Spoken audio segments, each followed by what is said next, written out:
안녕하세요. 세무 실무교육 전문가 함경림 회계사입니다.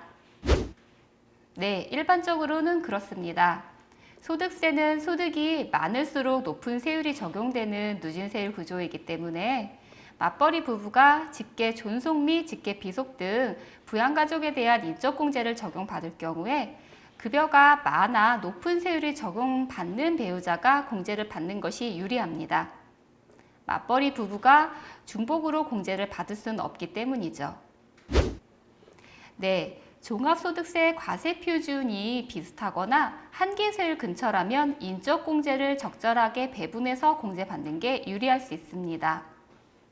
부부 중 누가 인적공제를 받을 때 세금이 가장 적게 나오는지를 배분해서 계산해 봐야 되는데 사례의 경우엔 소득이 많은 남편 쪽으로 무조건 몰아주기보다는 부인과 배분해서 공제를 받는 것이 유리한 결과가 나오는 거죠.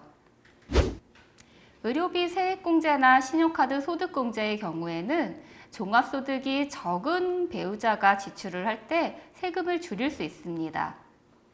의료비 공제나 신용카드 공제의 경우는 다른 공제와는 달리 최저 사용금액 조건이 있기 때문인데요.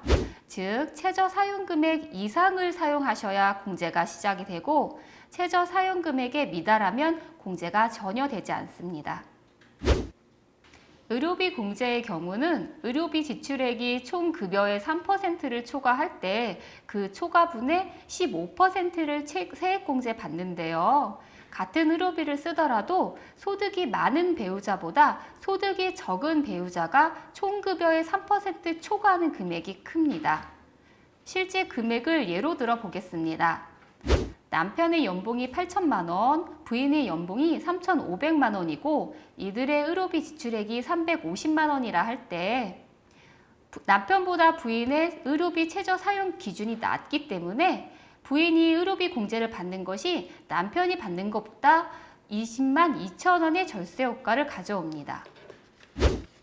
네, 부양가족에 대해서 기본공제를 받으면 부부 중 부양가족의 기본공제를 받는 근로자가 그 부양가족을 위해 지출한 의료비, 교육비, 기부금 등도 함께 공제를 받습니다. 즉, 부양가족이 남편에게서 부인에게로 넘어간다면 부양가족에 대한 기본공제뿐만 아니라 다른 공제 항목도 부인이 공제받게 되는 거죠. 따라서 해당 부양가족에 대해 어떤 항목까지 함께 공제되는지를 검토하고 배분해야 합니다. 또한 인적공제 시에 맞벌이 부부의 총급여가 차이가 많이 나는 경우와 차이가 나지 않는 경우로 분류해서 고려해야 합니다. 네, 일반적으로 부부 간 연봉 차이가 많이 나는 경우로 남편의 연봉이 7천만 원, 부인의 연봉이 3,500만 원이고 부부를 제외한 인적공제 대상자가 부모님과 자녀 2명, 총 4명이라고 가정을 하면 소득이 많은 배우자가 모든 인적공제를 받았을 경우 그 반대의 경우보다 세금이 54만 원이 줄어듭니다. 네, 오늘 사례 케이스를 예로 들어보면 부부의 연봉이 각각 3,200만 원과 3,000만 원으로 차이가 나지 않은 경우로 부부를 제외한 인적공제 대상자가 부모님과 자녀 2명, 총 4명이라고 가정을 하면 소득이 높은 배우자가 모든 인적공제를 받았을 경우에 부부가 내야 되는 세금의 합계는 86만 원이고 인적공제를 적절히 배분해서 공제받았을 때 세금의 합계는 66만 원으로 20만 원의 절세 효과를 가져옵니다. 부부 연봉이 각각 8천만 원과 3,500만 원이고 이들 부부가 자녀를 위해 지출한 의료비가 350만 원, 그 외에 신용카드로 2천만 원을 지출했다고 가정해 보겠습니다.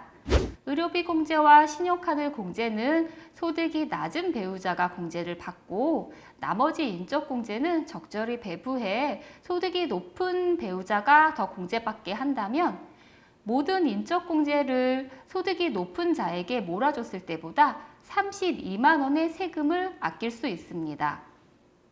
소득이 낮은 배우자는 자녀들의 의료비 공제를 받기 위해 자녀를 기본 공제자로 지정하고 나머지 부양가족에 대해서는 소득이 높은 자가 공제를 받는 것이죠. 네, 안경이나 콘택트 렌즈의 경우는 연간 50만 원까지 의료비 지출액으로 인정이 됩니다. 만약 총급여가 4천만 원인 근로자가 간소화 서비스에서 확인되는 의료비로 100만 원을 지출했다면 연말정산 때 공제되는 세액은 없습니다. 그러나 만약 간소화 서비스에서 확인되지 않는 안경 구입비 영수증 50만 원을 추가로 제출해 공제를 받는다면 4만 5천 원을 공제를 받으실 수 있습니다. 연말정산 간소화 서비스에서 제공하는 연말정산 내역이 실제와 다르거나 자료 제공이 되지 않는 공제 증빙 서류에 대해서는 해당 영수증 발급 기관에서 공제 증빙 서류를 발급받아 직접 제출하시면 됩니다. 연말정산 간소화 서비스에서 수집되지 않는 자료는 교복, 체육복 구입비, 취학 전 아동의 학원비, 안경 콘택트 렌즈 구입 내역이 대표적이고 그의 국외교육비, 장애인 보장구 구입 영수증 또는 월세 공제와 관련된 증빙 서류도 납세자가 직접 챙겨야 합니다.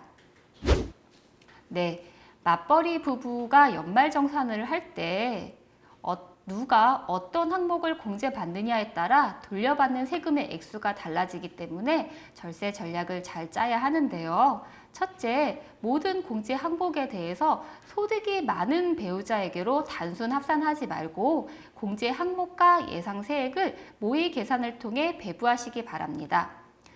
둘째, 기본 공제를 적용받는 근로자가 기본 공제자의 다른 공제 항목도 공제받을 수 있다는 점을 기억하시고 적절하게 배분하셔야 합니다.